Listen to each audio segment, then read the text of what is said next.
Πάμε αμέσως να πάρουμε μια μικρή ανάσα. Ναι. Πάμε Γιώργο, πάμε λίγο Γιώργο.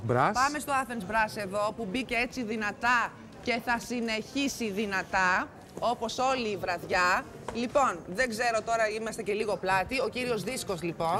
Καλησπέρα σας. Με αυτή την πολύ ωραία παρέα, την πολύ δυνατή παρέα. Λοιπόν, για πείτε μας λιγάκι για την μπάντα τη δική σας. Είμαστε η Athens Brass. Ο τηλεμαραθώνιος αυτός ήταν η αφορμή και η ευκαιρία να δημιουργηθεί αυτή η μπάντα, κάτι που θέλαμε εδώ και πολύ καιρό. Ναι. Δηλαδή κάνετε ποδαρικό στη UNICEF από Είναι πρώτη εμφάνιση, δηλαδή απόψε. Εμφάνιση, ναι. σαν The Athens Brass. Είναι μεγάλη μας τιμή να ανοίγουμε αυτόν τον επαιτειακό τηλεμαραθώνιο. Ευχαριστούμε πάρα πολύ τη UNICEF και την ΕΡΤ που μας δίνει τη δυνατότητα να συμβάλλουμε κι εμείς με αυτόν τον τρόπο. Και ευχόμαστε το ποδαρικό που κάναμε να φέρει τα αποτελέσματα, τα επιθυμητά αποτελέσματα που θέλουμε όλοι.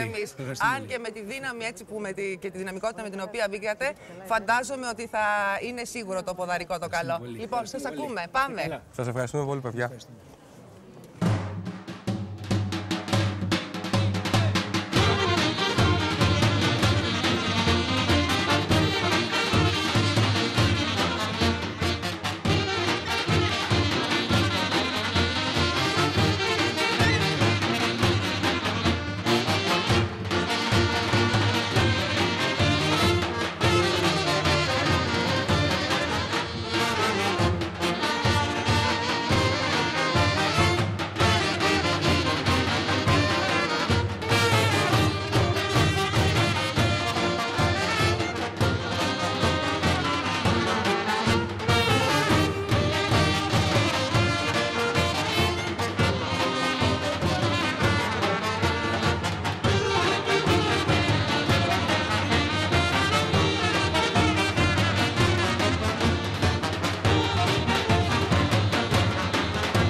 Παιδιά, σας ευχαριστούμε πολύ.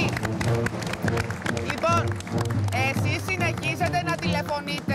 Ήδη το τηλεφωνικό μας κέντρο έχει πάρει φωτιά, κυρίες και κύριοι. Λοιπόν, τηλεφωνούσαν και πριν βγούμε στον αέρα, οπότε